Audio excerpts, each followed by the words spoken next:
જય શ્રી કૃષ્ણ, નમસ્કાર, પ્રણામ, સ્વાગત છે તમારું અમારી યુટ્યુબ ચેનલમાં। મિત્રો, આપણી આજની કહાની છે કુદરતનો ન્યાય।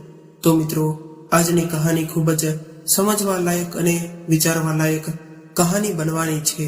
તો તમને વિનંતી છે કે આ કહાનીને અંત સુધી ધ્યાનથી સાંભળજો અને લાઈક કરી બની શકે તો તમારા મિત્રો સાથે શેર કરજો। અને હજુ સુધી જો તમે અમારી ચેનલને સબસ્ક્રાઇબ ન કરી હોય તો અત્યારે જ તે સબસ્ક્રાઇબ કરી દેજો તથા કોમેન્ટ બોક્સમાં હર હર મહાદેવ જરૂરથી લખી દેજો, જેથી ભગવાન ભોલેનાથની કૃપા આપણા સૌ પર નિરંતર બની રહે। તો મિત્રો, તમારો વધુ સમય ન લેતા ચાલો શરૂ કરીએ આજની કહાની। આજે વિનોદના ઘરનું વાતાવરણ એકદમ ગમગીન હતું, કારણ કે વિનોદ તેમની માતાના અંતિમ સંસ્કાર કર્યા પછી હજુ તો પાછો જ ફર્યો હતો અને તે તેની માતાને યાદ કરીને વારંવાર રડી રહ્યો હતો। આંખોમાં આંસુ બંધ થવાનું નામ નહોતા લેતા। ત્યારે જ રહી રહીને તેની માતાનો અવાજ તેના કાનમાં ગુંજવા લાગ્યો અને તે અહીં તહીં જોવા લાગ્યો। પછી રડતા રડતા તેણે કહ્યું કે આજે સવારે જ મારી માતાને મને ડોક્ટર પાસે લઈ જવાનું કહ્યું હતું, પણ મેં એને કહીને ના પાડી દીધી હતી કે આજે મારે અગત્યના કામ માટે બહાર જવાનું છે। કાલે હું તમને ડોક્ટર પાસે લઈ જઈશ, પણ મને એવી ક્યાં ખબર હતી કે તેમની મૃત્યુ આજે જ આવવાની છે। જો હું તેમને ડોક્ટર પાસે લઈ ગયો હોત તો મારી માતા આજે મારી સાથે હોત। ત્યારે જ વિનોદની પત્ની લલિતા પણ આંખોમાંથી ચોધાર વહેતા આંસુ સાથે રડવા લાગી અને કહ્યું કે મારી ભૂલ હતી કે હું મારી માતાને એકલી છોડીને રાશન ખરીદવા બજારમાં ચાલી ગઈ અને મને ખબર નથી કે મારા ગયા પછી શું થયું। આખા ઘરમાં આગ ફેલાઈ ગઈ અને મારી માતા કાયમ માટે આપણાથી દૂર જતી રહી। આવું બોલીને લલિતા જોર જોરથી રડવા લાગી। આજે એની માતાના શોકમાં પુત્ર અને પુત્રવધૂને ખૂબ રડવાતા જોઈને પડોશની મહિલાઓએ એમને શાશ્વતતા આપવાનું શરૂ કર્યું અને લલિતાના વખાણ કરતા એકબીજાની વચ્ચે વાત કરવા લાગી કે સાસુ અને વહુ વચ્ચે મા અને દીકરી જેવો જ પ્રેમ હતો, પણ આ હોનીને કોણ ટાળી શકવાનું હતું। જુઓ, તેને સાસુના અચાનક આ બનવાથી બિચારી લલિતાની હાલત કેટલી બધી ખરાબ છે અને તે રડી રહી છે। હજુ તો આવી બધી જ વાત ચાલી રહી હતી ત્યારે જ અચાનક પાછળથી કોઈનો અવાજ આવ્યો અને શું થયું, આ બધું શું થઈ રહ્યું છે? આ અવાજ સાંભળીને જ્યારે લોકોએ પાછળ ફરીને જોયું તો બધા આશ્ચર્યચકિત થઈ ગયા અને જાણે તેના પગ નીચેથી જમીન સરકી ગઈ હોય તેવું લાગી રહ્યું હતું અને ચારે બાજુ હોબાળો મચી ગયો અને લલિતાને તેની આંખો પર વિશ્વાસ જ નહોતો કરી શકતી અને વિનોદના ચહેરા પર ખુશી અને આશ્ચર્યનો મિશ્રણ ભાવ જ હતો, કારણ કે વિનોદની માતા વિમળાબેન તેમની સામે ઊભી હતી। વિનોદ તેમના અંતિમ સંસ્કાર હમણાં જ કરીને આવ્યો હતો। તો ચાલો મિત્રો, તમને જણાવી દઈએ કે જે માતાના અંતિમ સંસ્કાર થોડી વાર પહેલા જ વિનોદે પોતાના હાથે કર્યા હતા, તો તે બધાની સામે સહી સલામત કેવી રીતે હતી। વિનોદ વિમળાજીનો એકમાત્ર સંતાન હતો। તેના પતિના અવસાન પછી પણ આર્થિક સ્થિતિ સારી ન હોવા છતાં પણ વિમળાબેને ખૂબ જ સારું શિક્ષણ આપ્યું અને તેની તમામ સુખ સુવિધાઓનો ત્યાગ કરીને તેના તમામ સપનાઓને પૂરા કરવાનો પ્રયાસ કર્યો। વિનોદ પણ આ વાત તો જાણતો હતો અને ઘણીવાર એની માતાને કહેતો હતો કે હું તને જીવનમાં કોઈ દિવસ તબક્કે એકલી નહીં છોડું, હું હંમેશા તારી સંભાળ રાખીશ, તને દરેક સુખ સુવિધા આપવાનો હું જ સારો પૂરો પ્રયાસ કરીશ। ધીમે ધીમે સમય પસાર થવા લાગ્યો, અભ્યાસ પૂરો થયો અને વિનોદને એક સારી પ્રાઇવેટ કંપનીમાં નોકરી મળી ગઈ હતી અને એક દિવસ પણ જલ્દી આવી ગયો કે જ્યારે લલિતા વિનોદની જિંદગીમાં તેમની પત્ની બનીને આવી ગઈ। વિમળાજી પણ તેમની વહુને ખૂબ જ લાડ પ્યાર કરી રહી હતી, કારણ કે તેમને કોઈ દીકરી પણ ન હતી. એટલે તેણે દીકરીના પ્રેમનો હિસ્સો પણ તેની વહુને જ આપી દીધો. લલિતાના પણ આ ઘરમાં આવીને ખૂબ જ ખુશ હતી, પણ આ માત્ર થોડા દિવસો માટે જ ચાલ્યું, કારણ કે અમૃતાને તો તેની માતા સાથે ફોન પર વાત કરવી અને પાર્ટીમાં જવાનું કે તેના મિત્રો સાથે શોપિંગ કરવાનું અને પોતાની જાત પર પૈસા ખર્ચવાનું પસંદ હતું. તેને ખરીદી કરવી ગમતી, પરંતુ જ્યારે પણ વિમળાજી તેમની પુત્રવધુ લલિતાને કોઈ પણ કામ કરવાનું કહેતા ત્યારે તે ખૂબ જ પરેશાન થવા લાગતી હતી અને તેમને ઘરની જવાબદારીઓ સાથે કોઈ લેવા દેવા જ ન હતા. હવે તે તેના સાસુમાં માત્ર ખરાબી જ જોતી હતી. ઘણીવાર તે તેની સહેલીઓને પણ ફોન પર એક જ વાત કહેતી હતી કે મને ખબર નથી કે હું કેવી જગ્યાએ આવી ગઈ છું. અહીં તો દરેકને ફક્ત પોતાની જ ચિંતા છે. હું આખો દિવસ કામ કરતી રહું છું. આ લોકોને તો આજ જોઈએ છે તેમની પુત્રવધુના નામે. તેમને તો ખાલી મુફતની નોકરાણી જોતી હતી કે આ લોકો તો એવું જ ઈચ્છે છે કે હું આખો દિવસ રસોડામાં રસોઈનું કામ કરતી રહું. આ ઘરમાં લગ્ન કરીને આવી ત્યારથી મારી પોતાની તો કોઈ જિંદગી જ નથી. ક્યારેક ક્યારેક તો મને ક્યાંય જઈને મરી જવાનું મન થાય છે. વિમળાજી આ બધું ખૂબ જ સારી રીતે સમજતા હતા કે તેમની વહુ ઘરના કામમાં ખૂબ જ તેને રસ નથી.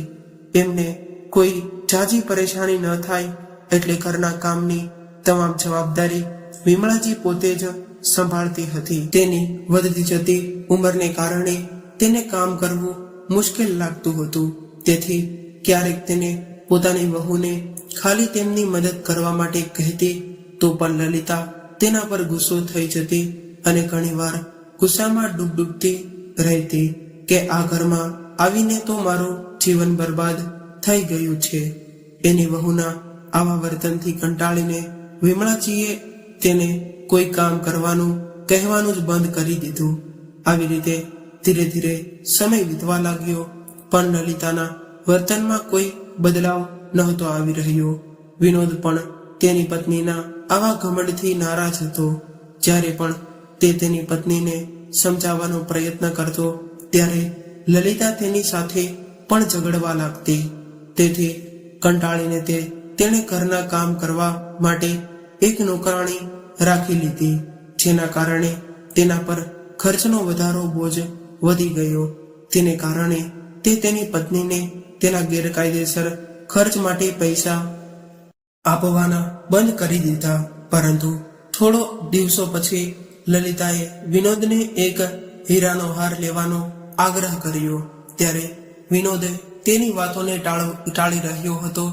જેથી પરેશાન થઈને એક દિવસ લલિતાએ તેની માતાને ફોન કરીને આ વિશે જણાવ્યું અને કહ્યું કે માતા, હું લગ્ન કરીને આ ઘરમાં આવી છું ત્યારથી પરેશાન થઈ ગઈ છું.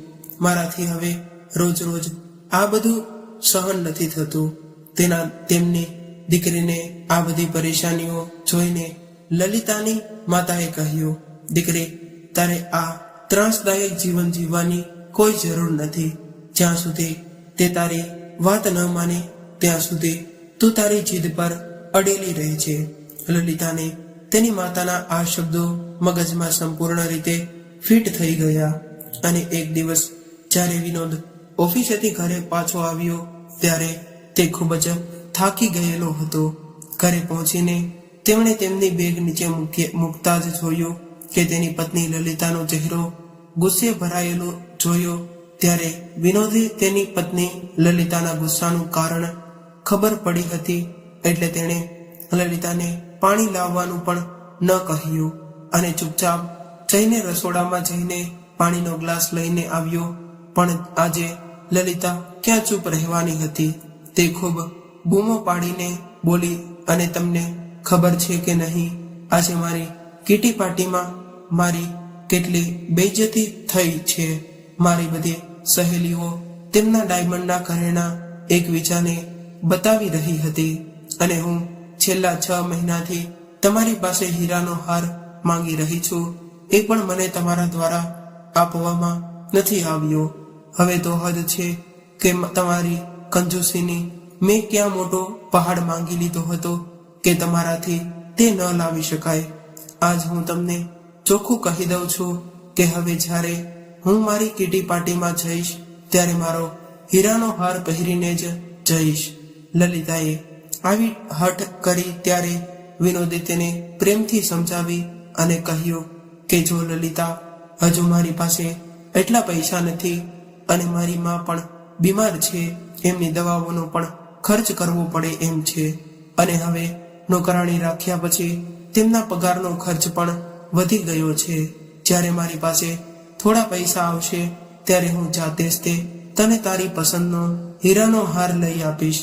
વિનોદની આવી વાત સાંભળીને લલિતા તે સમયે ચૂપ રહી ગઈ અને હીરાના હારના સપના જોવા લાગી.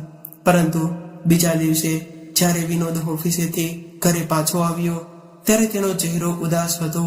હકીકતમાં છેલ્લા 2 મહિનાથી તેના કામનો ટાર્ગેટ પૂરો ન થવાને કારણે તેના બોસે તેને સરસ ઠપકો આપ્યો અને વિનોદ તેના જુનિયર સામે અપમાનિત થયા જોઈને તે પોતાની જાત પર કાબુ રાખી ન શક્યો અને તેના બોસ સાથે દલીલમાં ઉતરી ગયો, જેને કારણે તેને કંપનીમાંથી કાઢી મૂકવામાં આવ્યો હતો. વિનોદને ઉદાસ જોઈને વિમળાજી એ તેને પોતાની પાસે બેસાડ્યો અને પૂછવા લાગ્યા કે શું થયું દીકરા, તું આટલો બધો ચિંતિત કેમ છે? ત્યારે વિનોદે તેની માતાને કહ્યું કે માં, આજે મને મારી કંપનીમાંથી કાઢી મૂકવામાં આવ્યો છે. અને પછી કહ્યું, માં, છેલ્લા કેટલાય મહિનાઓથી ઘરનું વાતાવરણ કંઈક એવું ચાલતું હતું જેને કારણે હું મારા કામમાં પૂરેપૂરું ધ્યાન આપી નહોતો શકતો અને મારા કામનો લક્ષ્ય હાંસલ કરી નહોતો શકતો, જેને કારણે બોસ મને ઠપકો આપવા લાગ્યા. પણ હું આ બધું કેવી રીતે સહન કરી શકું? તેથી મેં પણ ગુસ્સામાં તેમને 2-3 વાત કહી. આના કારણે બોસે મને કંપનીમાંથી છૂટો કરી મૂક્યો. પણ માં, ચિંતા કરવાની કોઈ જરૂર નથી. મને પણ જલ્દીથી જ બીજે ક્યાંક એના સારી નોકરી મળી જશે. આટલું કહીને વિનોદ ઉદાસ ભાવે તેના રૂમમાં ચાલ્યો ગયો અને વિમળાજી વિચારી રહ્યા હતા કે હવે ઘરનો ખર્ચો કેવી રીતે મેનેજ કરવામાં આવશે, કારણ કે વિનોદ પાસે કોઈ બચત પણ ન હતી. એટલે આ ઘર ખરીદવા માટે મહેનત કરીને એકઠા કરેલા પૈસા ખર્ચ્યા હતા. વિમળાજીને તેમના પુત્રની ચિંતા હતી. બીજી તરફ જ્યારે વિનોદે નોકરી ગુમાવ્યાની વાત લલિતાને કહી ત્યારે લલિતા તેનું માથું પકડીને બેસી ગઈ અને વિચારવા લાગી કે હવે તો તેના શોખને કેવી રીતે પૂરો કરી શકશે. પછી વિનોદે તેની મજબૂરી વ્યક્ત કરી અને તેની પત્ની લલિતાને કહ્યું, આવી સ્થિતિમાં મારે તારી મદદની જરૂર છે. ત્યારે લલિતાએ આશ્ચર્યચકિત થઈને કહ્યું, હું તમને કેવી રીતે મદદ કરી શકું? તો વિનોદે તેને કહ્યું કે જો તું ઈચ્છે તો તું મારી મદદ કરી શકે છે. આના પર લલિતા વિનોદની સામે પ્રશ્નાર્થ નજરે જોવા લાગી. ત્યારે વિનોદે કહ્યું, જો મને આગામી મહિના સુધી નોકરી ન મળે તો ઘરના ખર્ચાનું સંચાલન કરવું ખૂબ જ મુશ્કેલ બને છે અને આવી સ્થિતિમાં અમે નોકરાણીના પગારનો ખર્ચ કેવી રીતે કરી શકશું? નહીં તો તેથી તું થોડા દિવસો માટે મારી માતા સાથે ઘરનું કામ સંભાળવામાં મદદ કર, કારણ કે આ સમયે એક પૈસો બચાવવો અમારા માટે મહત્વપૂર્ણ છે. વિનોદની આ વાત સાંભળીને લલિતા ખૂબ જ ચિંતિત થઈ ગઈ અને કહ્યું, પણ તને તો ખબર જ છે કે મારાથી આ બધું કામ નથી થઈ શકતું. ખૂબ જ મુશ્કેલીથી હું મારા માટે થોડો સમય કાઢી શકું છું. ત્યારે વિનોદે કહ્યું, લલિતા, જ્યારે મને સારી નોકરી મળી જશે ત્યારે તું જે માંગીશ તે હું તને લાવી આપીશ, પણ કૃપા કરીને ફક્ત 1-2 મહિના માટે એડજસ્ટ કરી લે પ્લીઝ. વિનોદની આ વાત સાંભળીને લલિતા તેના સાસુને ઘરના કામકાજમાં મદદ કરવા તૈયાર થઈ ગઈ. હવે 1 અઠવાડિયું વીતી ગયું હતું, પણ ઘણી કોશિશ કરવા છતાં વિનોદને નવી નોકરી મળી શકે તેમ ન હતી. આ બાજુ વિમળાજી બપોરની રસોઈ બનાવવા માટે રસોડામાં ગયા ત્યારે ફ્લોર પર પાણી ઢોળાવાને કારણે અચાનક તેનો પગ લપસી પડ્યો અને તે જમીન પર પડી ગયા.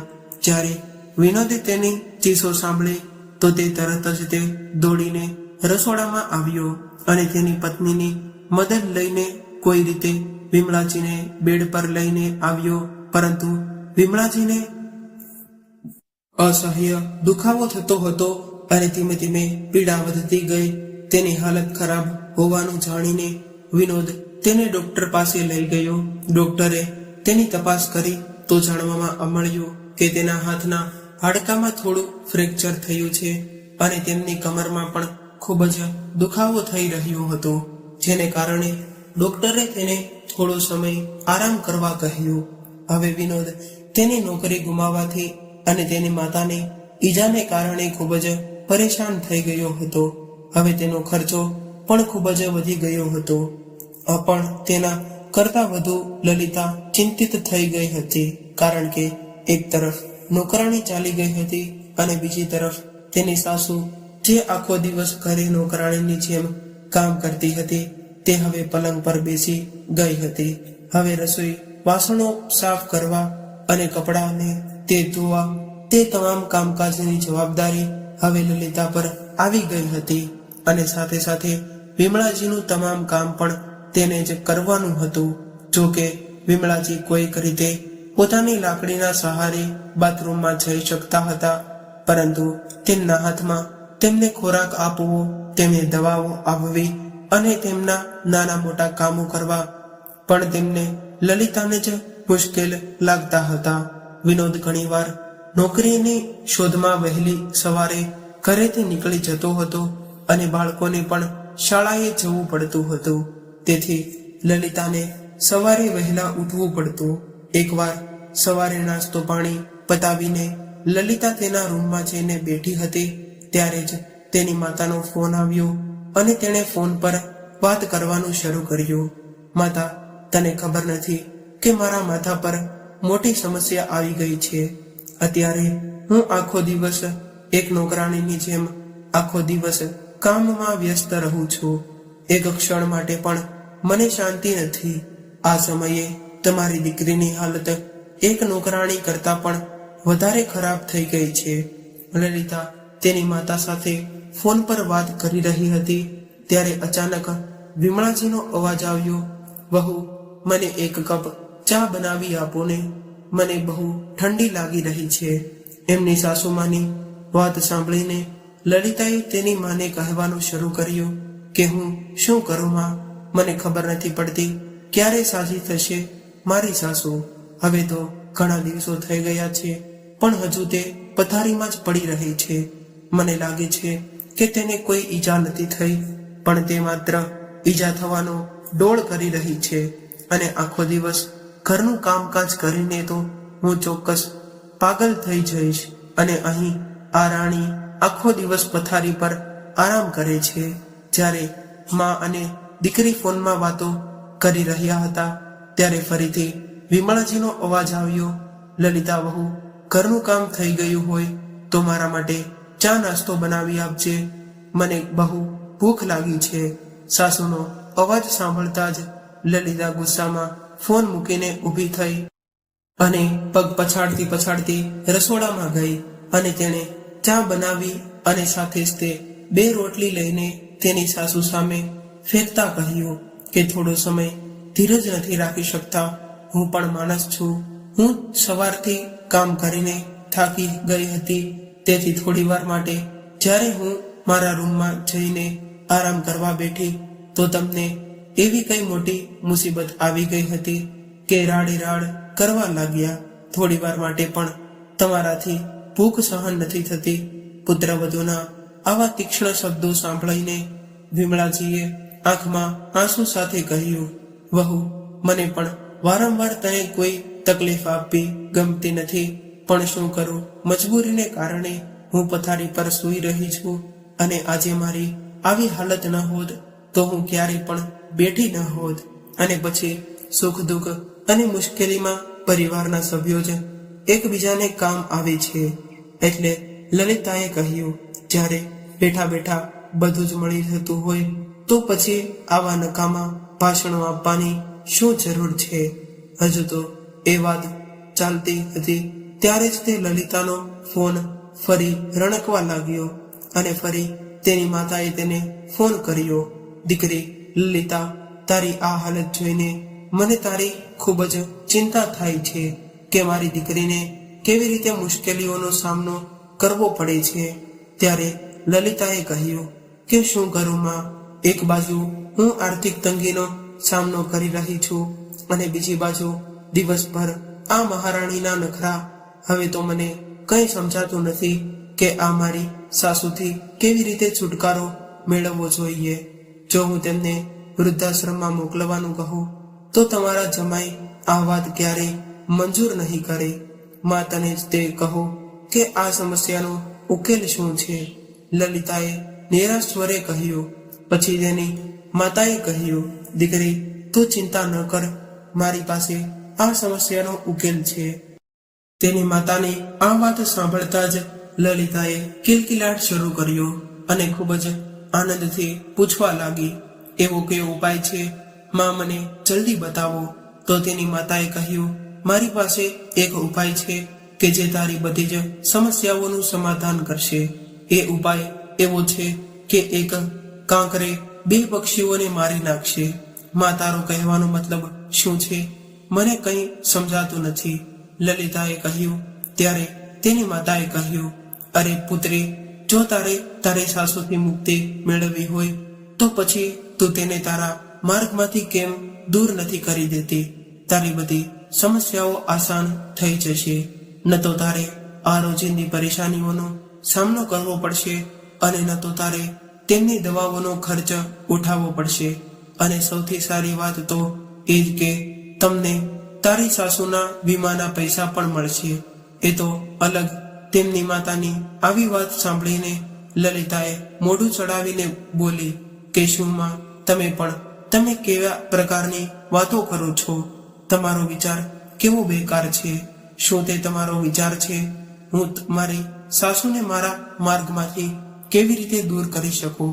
તેની માતા કંઈ બોલે તે પહેલા જ કુરિયરવાળાએ ડોરબેલ વગાડી એટલે લલિતાએ ફોન કટ કરી દીધો અને કુરિયર લેવા માટે જતી રહી અને ફરી પોતાના કામમાં વ્યસ્ત થઈ ગઈ.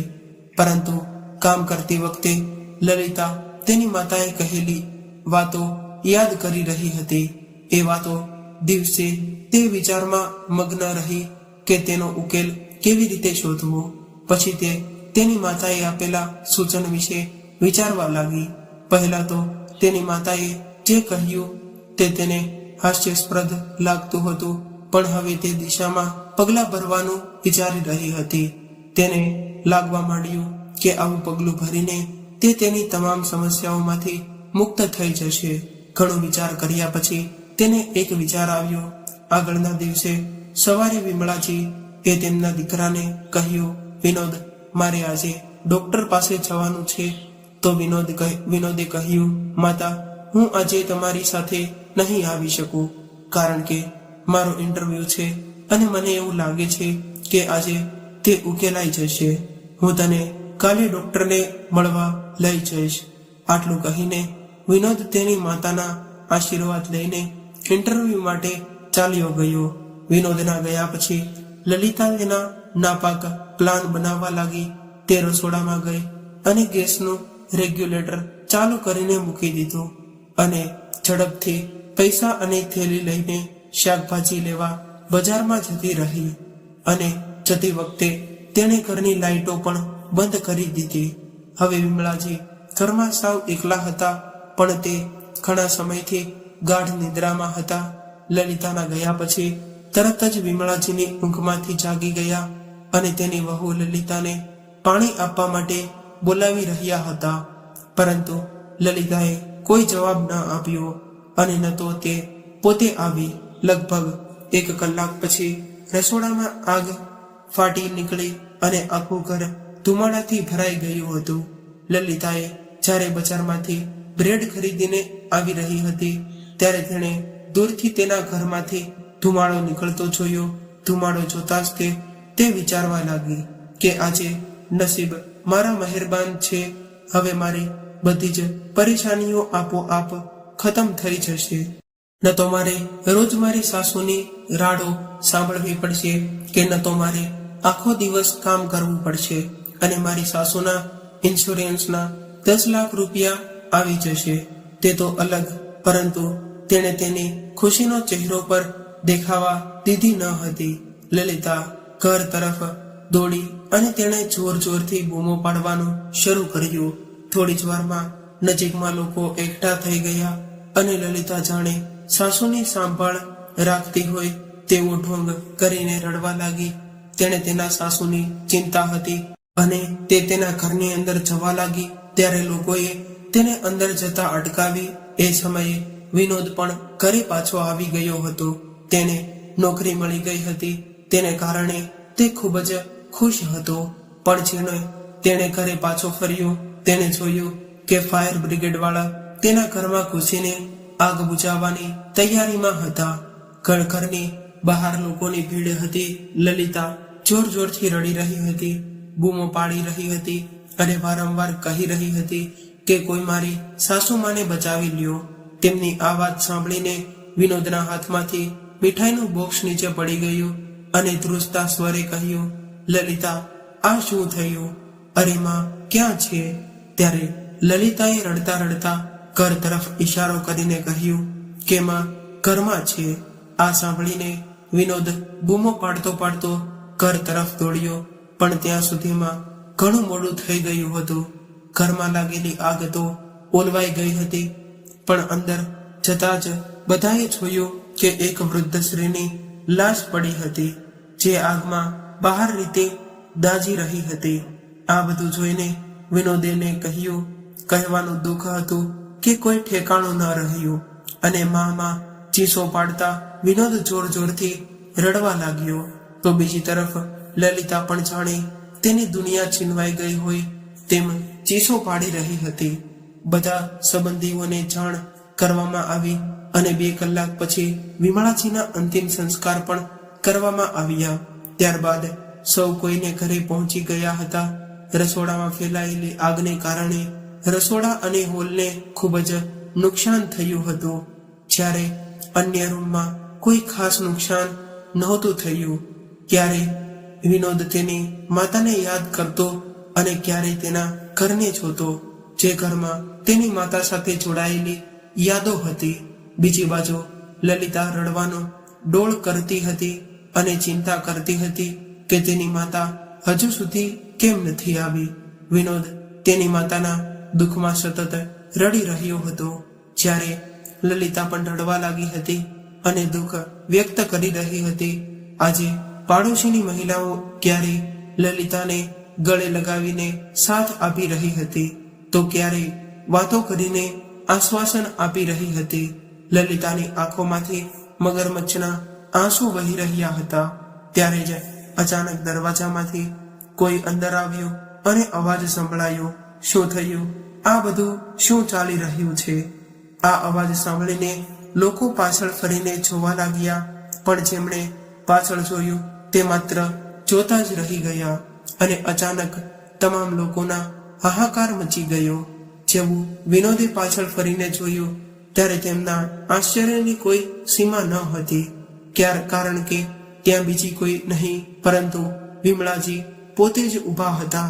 વિનોદ તેને ત્યાં ઊભેલી જોતા જ જોર જોરથી બૂમો પાડવા મળ્યો કે માં, અને માં દોડી દોડીને વિનોદે તેને ત્યાં ઊભેલી જોતા જ તે જોર જોરથી બૂમો પાડી માં, અને દોડીને તેની માતાને ગળે વળગી ગયો અને વિમળાજીને પોતાની સામે ઊભેલા જોઈને તેની વહુ લલિતાની આંખો ફાટેલી રહી ગઈ અને તેને લગભગ ચક્કર આવવા લાગ્યા અને તે પડી ગઈ. તે કંઈ સમજી શકે તેમ ન હતી અને તે વિચારી રહી હતી કે આ કેવી રીતે શક્ય બને છે કે તે તેની માતાને તેના અંતિમ સંસ્કારની તે હમણાં જ ઘરે પરત ફર્યા હતા.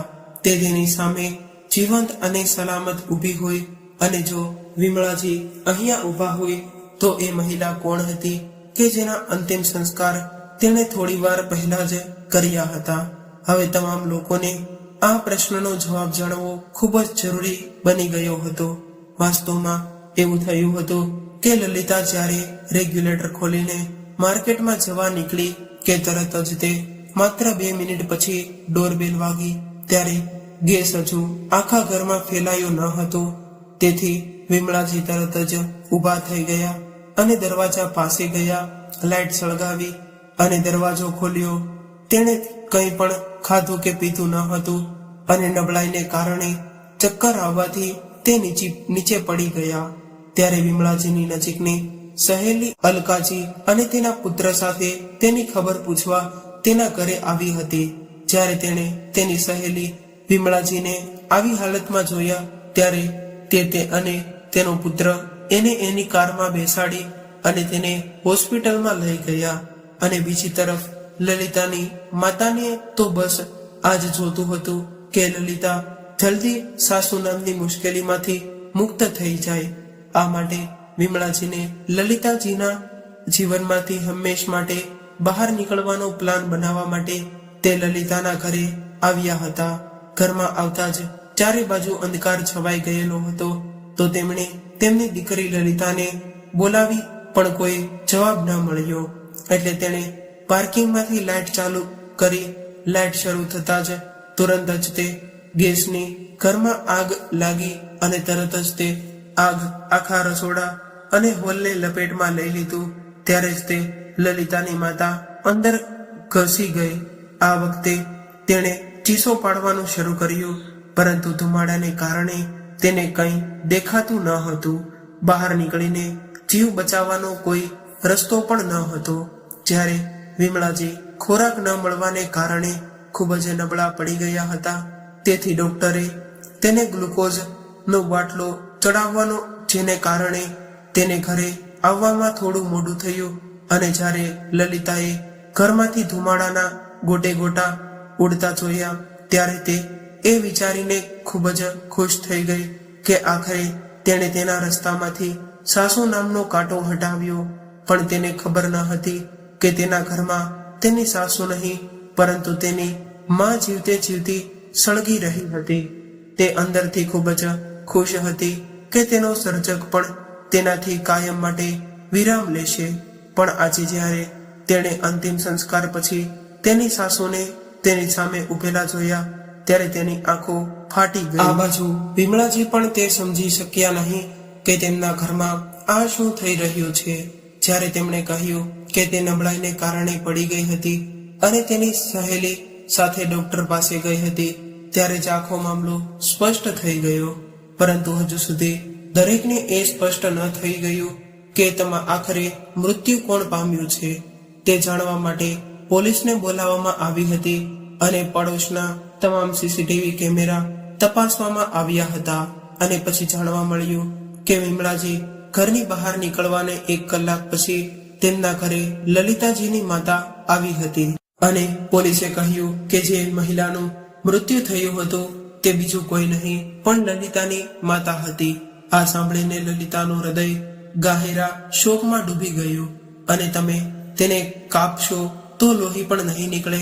આટલો મોટા ભાગે વડીલો પાસેથી સાંભળ્યું છે કે જેઓ બીજા માટે ખાડો ખોદે છે તે જ પોતે તે ખાડામાં પડે છે. આજે આ હકીકત સાબિત થઈ ગઈ હતી. હવે તો લલિતાને તે પણ સમજાઈ ગયું હતું કે જે જાળ તે તેની સાસુ માટે પાથરી હતી તે જાળમાં આજે તેમની પોતાની જ માં ફસાઈ ગઈ હતી અને આગમાં ખરાબ રીતે દાઝી ગઈ હતી. તેણે પોતાના હાથે જ તે પોતાની માતાની જિંદગીનો અંત આણ્યો. હવે કુદરતનો ન્યાય થયો હતો અને આ ન્યાય જોઈને લલિતા પાસે કોઈ શબ્દ ન હતા. શોકના આંસુ હવે વાસ્તવિકતામાં આંસુમાં પરિવર્તિત થઈ ગયા હતા. લલિતા ઉપર હવે દુઃખનો પહાડ તૂટી પડ્યો હતો. અને આ બધું કેવી રીતે થઈ ગયું? માં, તમે પાછા આવી જાઓ. તમે મને છોડીને નહીં જઈ શકો. આવા સમયે વિમળાજી તેને સાથ આપી રહ્યા હતા. જેમના માટે તેણે આટલું મોટું કાવતરું ઘડ્યું હતું તે તેની સંભાળ રાખી રહી હતી, તેને પકડી રહી હતી અને તેના ખભા પર માથું ટેકવીને તેને પ્રોત્સાહિત કરી રહી હતી. સાસુના પ્રેમને જોઈને તેનું અંતર્મન તેને ધિક્કારી રહ્યું હતું. તે શરમાઈ ગઈ હતી, પણ કદાચ તેને ખ્યાલ આવતો હતો અને સમય લાગ્યો હતો. લલિતાના જોરથી રડવાનો અવાજ આખા ઘરમાં ગુંજી રહ્યો હતો, પણ આ બધું કુદરતે તેને આપેલા તેમના કર્મોનું પરિણામ હતું. તો મિત્રો, તમને આ કુદરતનો ન્યાય કેવો લાગ્યો? કોમેન્ટ બોક્સમાં જરૂર જણાવજો.